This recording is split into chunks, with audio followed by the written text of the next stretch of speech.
Okay, hello, this is Jim Peters.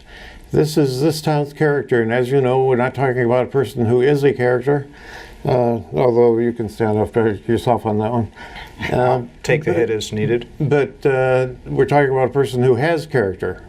And Jay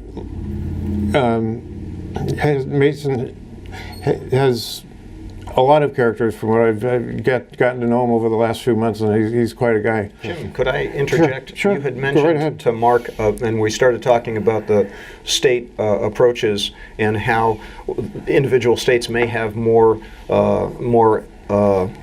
success in rolling towards in moving towards a more sustainable energy picture.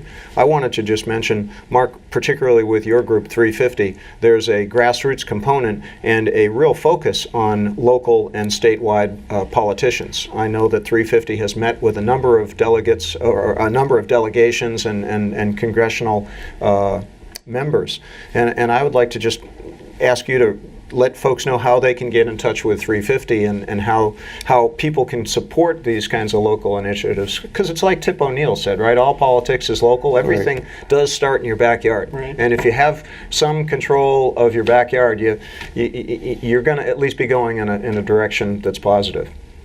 Right, so 350mass.org does have a strong legislative focus. We've got an agenda now that includes solar and sort of anti-fossil fuel legislation that we're supporting. And you can find all that and find where your local organization is by going to 350mass.org.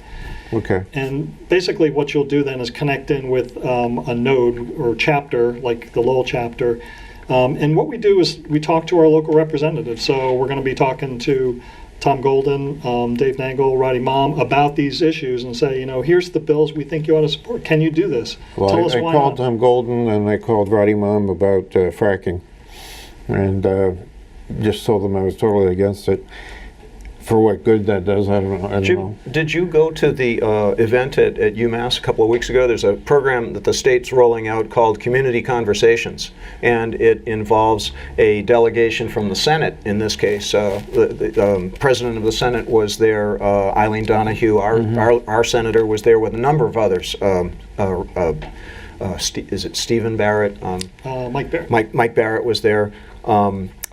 Pacheco, and that was a great opportunity for folks to get involved as well. It's great to hear that the Senate is listening to us, and I think you can participate. I think that's a huge misconception that people have that, gee, I'm just a small individual. There's nothing I can do to be helpful in this situation. And that's not the case. Not everybody may feel as comfortable as you are either just reaching out to Tom Golden. So when you're in a group like it took me all day to do that. By the way. To get a hold of him. To find Tom Golden's office took me the entire day. I was put over to this one, put over to that one. Doreen is the key.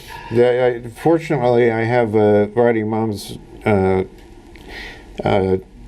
telephone number, and I was able to call him quite easily. But Roddy doesn't have the experience with the legislation that Tom Golden has, and Tom Golden's also the chairman of the of the TUE. Right. So he's in a position of power there. Right. But I mean, groups like ours will make it easy for you to connect with your representatives. So we talk about how we're going to do this.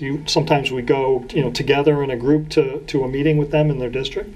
And we're trying to make this very easy so people don't have to feel like, I can never talk to my rep. Well, I guess that's how I felt like a year ago, but I've been talking to my rep all the time since then. So it's something you can easily do. Okay, well, I did get him. I did get Tom Golden, and I did tell him that that's the reason I was calling is because I was against fracking, and they were nice about it. Yeah. They're very easy to talk to. I've found every time I've reached out to a local official, they've been very accommodating. Now, that doesn't mean they are going to do what I'm asking them to do, but I think that it's a productive, positive experience, and I think anyone who tries it will find that out. Yeah, I think so too, because once I got to the right desk, I was treated very nicely. I need you to describe the Sustainability Council a little bit more for me, because Sure. I didn't get the memo that you said. Did you get the memo? Okay. Yeah. That was probably the fact sheet that has our mission statement on it and our committees with contacts for reaching out. And essentially, the Sustainability Council is a public body that is, as I said, focused on engagement and awareness, essentially building a higher probability that Lowell will continue to do sustainable planning, become more resilient, and become more economically viable as a city. We're a gateway city. We've overcome a lot of challenges in the past 30 years. We've continued to grow and prosper in our community specifically, and I'd like to see Lowell continue in that trend. And I think it's only possible if we continue to stay proactive and continue to envision ourselves as a forward-thinking city. And I believe having a Sustainability Council is part and parcel with that kind of thinking. And if we are able to not only improve our level of resiliency, but become more economically attractive to businesses that want to demonstrate a commitment to their employees, that want to be part of an energy picture that makes more sense, and therefore be more attractive to in attracting employees, then I think Lowell's going to be a better choice, and we're going to be better off as a result. Okay. So it's not just a green group. No, I mean, sustainability is about making choices that are prudent. And I think you look at the possibilities that you have, and you try to nail things down in a way that is going to get you the highest result with the least amount of effort. And I think having a Sustainability Council helps Lowell do that. Okay. I wrote a note to myself also that we know about this, but how do we explain the Sustainability Councils to the average Lowellian walking in the streets? Sure. So I think we need to do that. Now, there's some talk in one of the papers that I did get about there being money for sustainability conferences. Yes. Yes, we have a budget. We are actively seeking to become better connected with our state and the various educational opportunities that are in the state, and as a result, we encourage our membership to reach out and take advantage of those. Last year I attended a terrific symposium at MIT in April. I attended another event out in the western part of the state. There was one in Hadley at Smith, and there was another one in Northampton about sustainable communities. Lowell hosted that a few years ago. It's coming back, I think, this year. Perhaps to Lowell. And so there are all kinds of conferences, summits, and events that we can take advantage of. Right now, for example, the city is doing a program with the Merrimack River project.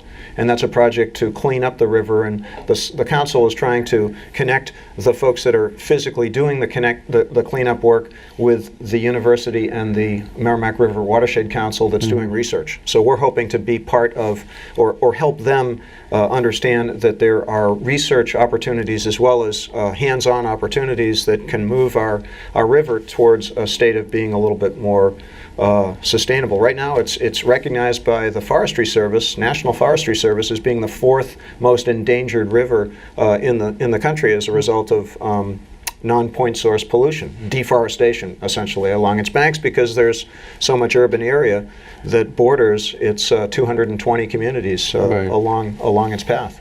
Right, and it's the river has always been a major draw for me. Absolutely. And, I mean, when you come from Iowa, you don't see things like the Merrimack River. And if you did see something like the Merrimack River coming from Iowa, you would expect to see house after house after house after house being built right over the river, with the dock going down to the river, and then the next house over being 3 feet away, and again going with the dock by going down under, and all the rest of that stuff. And I remember being a kid and going to taking a bus to track up at Colley Stadium, And hearing somebody say, "Oh, did you see that guy? He jumped in the river. What's he got a death wish or what?" And I was like, "Oh, that sounds like a pretty good idea, jumping in the river." And then I realized it was polluted like crazy. So, You know, Jim, speaking about the Collie site, I just want to mention that the Sustainability Council has a involvement in the high school building committee, and we are doing our best to bring the conversation around to include issues of sustainability and appropriate planning for that project, both in terms of the physical building and honoring the educational program, but also looking at a site and taking a look at a site that is a green site that would be a new construction versus working with an existing 6 or 7 acre site downtown and what the implications of that are. So I think people need to try to look at it holistically, and I think the Sustainability Council is there trying to provide that leadership from the sustainability aspect of a big project like that. at what age, at what person's age do we start educating the populace? Well, isn't it something like they teach babies to respond to better, to be more skilled in the womb, right? We start Right. playing Mozart to our pregnant wives Right, when right. they're having. Well, I don't start, so but believe me, you would come out a little bit strange, but I can put it on the record player, you know. No, I think you start as early as you can. I mean, it's like teaching children right from wrong. Mm-hmm. It's important to get those lessons out there right away. And we've had success at the council with a program called the Green Guide a number of years ago, and we're hoping to reinstate that program. We've had some discussions with our energy manager and with our DPD folks. We may be getting back into the schools, but I think as early as you can. What do you think, Mark? Yeah, I think it's kind of a natural integration with the STEM portions of science and technology. So you basically want to let them know, well, here's the reasons we do it this way, because if we don't, then we're going to ruin things, or, you know, here's the history of pollution in the past when, you know, things weren't as closely watched as they are today. So I think there's a lot of science connection there that could be made. I have a note here that I took off of the one of the pieces of paper that the Earth talks back, and it does. It definitely does. And Well, that's a program I think that 350 is doing, a TV show on LTC, is it? if I'm not Yeah. mistaken. Yep. Okay. We barely started. We have 2 episodes so far, but it is on LTC, I think Thursday evenings and Sunday afternoon. Thursday evenings are actually good because that's when they get the news out. And Earth Talks Back basically is a couple of us at 350 Mass coming in the studio to talk about some climate issues, whether it's legislation that we support or, you know, things that are happening in other states that we think are going to be an issue for us. I'm extremely worried about this. I mean, it doesn't surprise anybody I'm a Democrat, but I'm extremely worried about this president's agenda when it comes to sustainability. I don't think he has an agenda when it comes to sustainability, and I think that the EPA joke is not funny. It's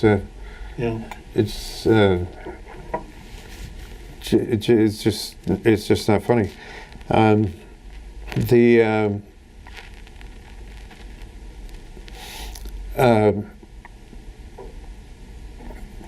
What haven't we touched on? Well, there's probably something out there. If you check out our website, you'll see a lot of what 350 Mass is about. So again, it's 350mass.org. And basically, it's the supporting various types of legislation, again, that'll move Massachusetts ahead to transition away from fossil fuels faster. There's also a component called renewable cities. And we're actually going to pursue that here in Lowell, which is to try to get cities, as they have been around the U.S., transitioning to 100% renewable energy. Now that can mean a lot of different things. Is it municipal energy? Is it energy for all the residents in the city? I think Madison, Wisconsin is the latest city that's made a resolution in this direction. And it's typically something that takes, a decade or so to implement. But that's something we're going to try to bring here to Lowell, too. Well, and 350 has partnered with the Sustainability Council, Jim, in moving forward with that program. And the council is incorporating it in our planning for the participation at UMass Lowell's Earth Day celebration on April 23rd, which will be at UTEC in the afternoon. And I think going forward, we're excited about the opportunity as a municipal player to connect a grassroots organization like 350 with with an educational institution like UMass and provide whatever structure we can to bring those sometimes disparate energies together in a way that produces something positive. Oh, I was going to mention that this isn't probably helping the Sustainability Council at all, but I made a planter for myself out of Pinterest. Has this planter that you can make and put against your fence, and it climbs up the fence. Yeah. Like a green wall? Like a green wall. And I built one, and I think it cost me $48, but I haven't told my wife that yet. It's not the most attractive thing I've ever built, but it really looks like it's going to work. So, there's things that people can do right in their own backyard that they don't even think of if they have a smaller backyard or a smaller yard or whatever. But there are things that people can do. And I think it's actually people's connection to nature that drives, a lot of this thinking about sustainability and climate action when they see, beautiful things that they're worried about losing. Right. So I think there's a lot to lose. Well, and Jim, I think at the council level, we're all preaching the same information, right? We all strongly believe there's a scientific reason to take action and immediate action. And I think, from a municipal side or from a grassroots side, we have to take the connection and structure that we have available at our disposal and use it as effectively as possible. Now, coming on your show, I feel like this is a terrific it's a symbiotic relationship because we have content that we want to get out there to the public, and if we can use media more effectively, I think we can reach more people and be more successful with what I think is a very easy story to sell. It's just a matter of getting people to stop. Our lives are so accelerated, it's very, very difficult to change the channel and stop and pause for a moment and listen. But if we can get people to hear what we have to say, I feel quite strongly we have always been a country and a state that's, as Mark said, the marriage equality issue. We were the first state to vote to divest with the apartheid issue, with tobacco. Our state has been a trendsetter in many, many areas in the past, and I'd like to see us have the ability to do that with the environment in the future. And I think we're almost there, but we had a setback in November. We're going to reel from that and move on. We're not going to stop. There's still time on the clock. So, until the clock ticks down, we're going to keep going. And I think with the structures and stakeholders that we can connect to, we can make some progress, and we just have to kind of keep trying. Well, I think it's very important that we try to make progress because I love walking in the woods, and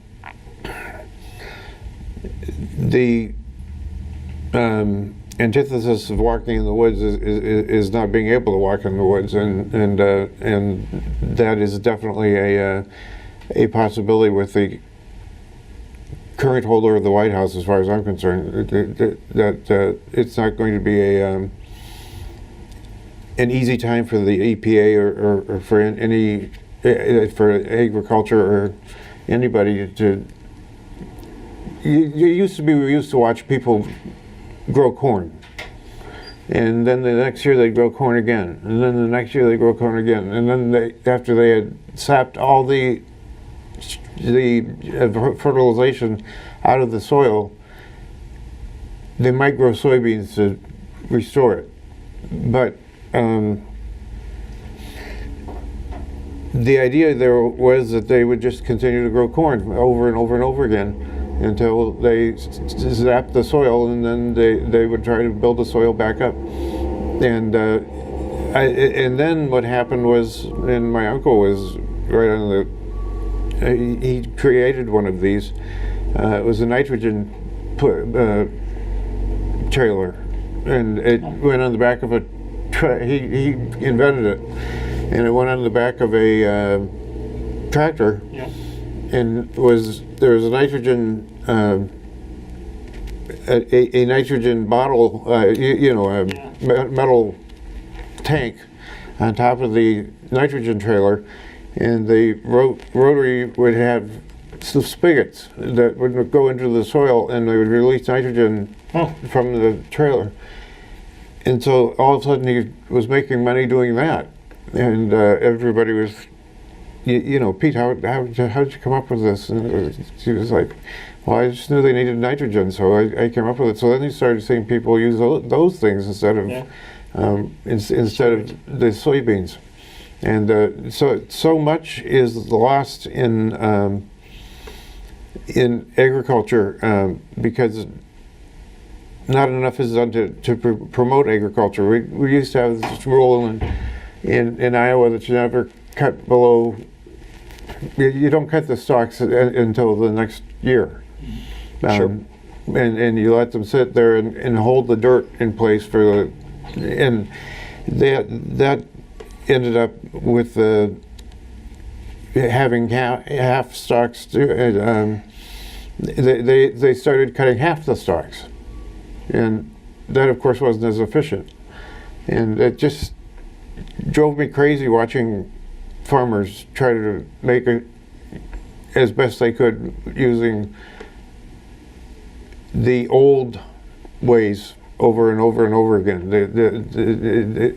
The smartest thing, in my opinion, would have been to grow more nitrogen-bearing beans, soybeans.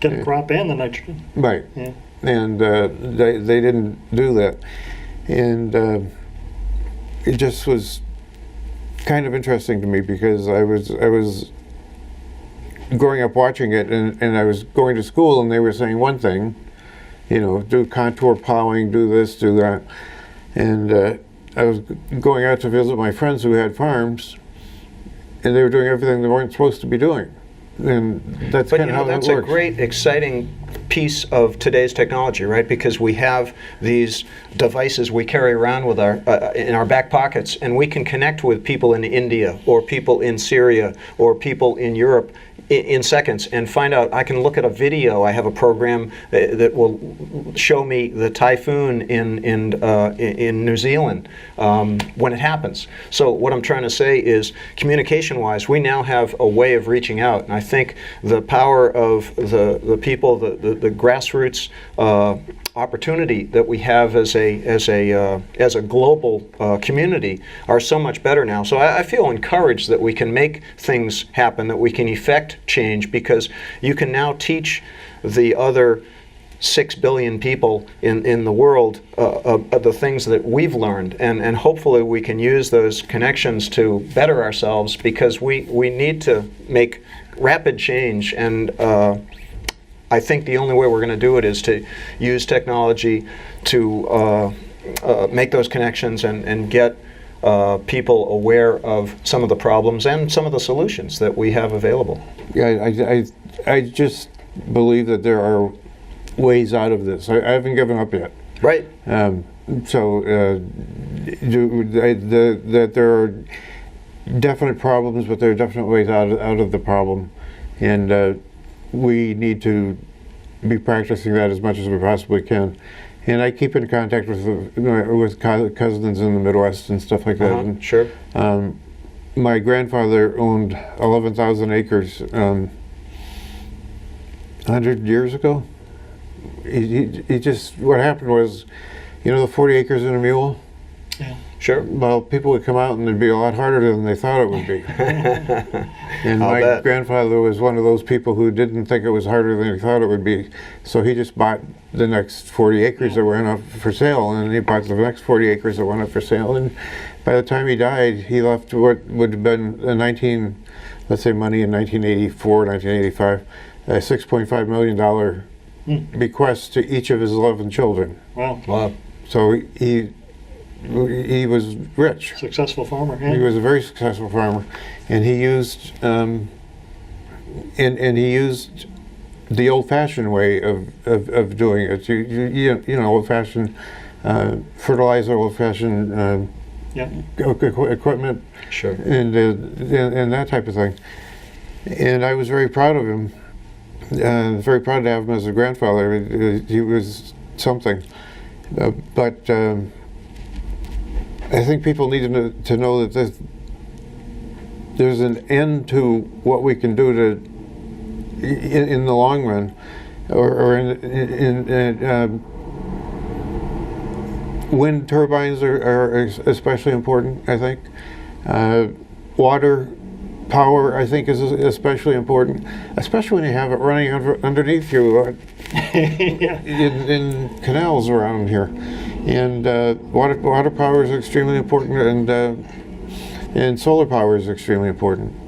So I hope people don't kiss off their heritage. And there's a role for conservation too, Jim. Let's not forget the low-hanging fruit of being more deliberative with the way that we operate our buildings, the way that we plan our cities, and the processes that are at our fingertips. We have a lot of efficiencies that we don't take advantage of, and if we were to be more productive, for example, the energy grid, we really haven't talked about distribution. Part of the reason that we don't have a solution for the energy issue of switching back and forth from solar to wind to some gas or hydro is that we have I guess it's not a stupid grid, but we don't have a smart grid, and we really need to develop that as a piece going forward. Okay, this has been This Town's Character. Our character this week is Jay Mason, and Jay, you've been extremely informative. Thank you, and thanks to Mark Grant for coming along from 350 Mass. I appreciate Thanks for that. having Great me. Lowell. Yeah. Okay. Oh, thanks, Mark. Thanks, Jim. Thanks, Thanks, Jim.